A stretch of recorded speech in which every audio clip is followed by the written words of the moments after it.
മലപ്പുറം നിലമ്പൂരിൽ ബസ്സും ബൈക്കും കൂട്ടിയിടിച്ച് ബൈക്ക് യാത്രികൻ മരിച്ചു.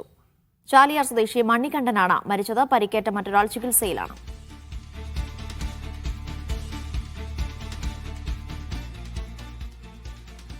യൂനുസ് അഹമ്മദ് വിവരങ്ങൾ നൽകും. യൂനുസ്, എങ്ങനെയാണ് ഈ അപകടം ഉണ്ടായത്? പരിക്കേറ്റയാളുടെ നില എങ്ങനെ?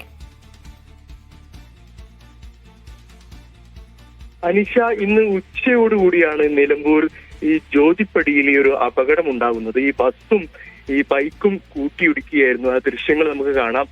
ബസ്സും എതിർവശത്തു നിന്ന് വരുന്ന ബസ്സും ബൈക്കും കൂട്ടിയിടിച്ചാണ് ഈ ഒരു അപകടം ഉണ്ടാകുന്നത്. ബൈക്ക് യാത്രികനാണ് മരിച്ചത്. ചാലിയാർ സ്വദേശിയായ മണികണ്ഠനാണ് മരിച്ചത്. പരിക്കേറ്റിയാൾ മറ്റൊരാൾ, ഇയാളുടെ സുഹൃത്താണ്. അയാൾ ഇപ്പോൾ ചികിത്സയിൽ തുടരുകയാണ്. മൃതദേഹം നിലമ്പൂർ ആശുപത്രിയിലുണ്ട്.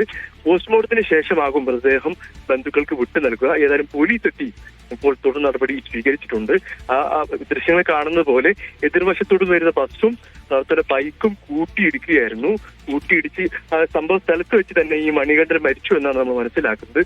സാരമായി പരിക്കേറ്റ ഇയാളെ സുഹൃത്തിനെ ആശുപത്രിയിലേക്ക് ഉടൻ തന്നെ നാട്ടുകാർ മാറ്റുകയും ചെയ്തു. ഏതായാലും പരിക്കേറ്റ ആൾക്ക് സാരമായി പരിക്കുണ്ട് എന്നാണ് നമ്മൾ മനസ്സിലാക്കുന്നത്. മൃതദേഹം ഇപ്പോൾ നിലമ്പൂർ ആശുപത്രിയിലേക്ക് മാറ്റിയിട്ടുണ്ട്.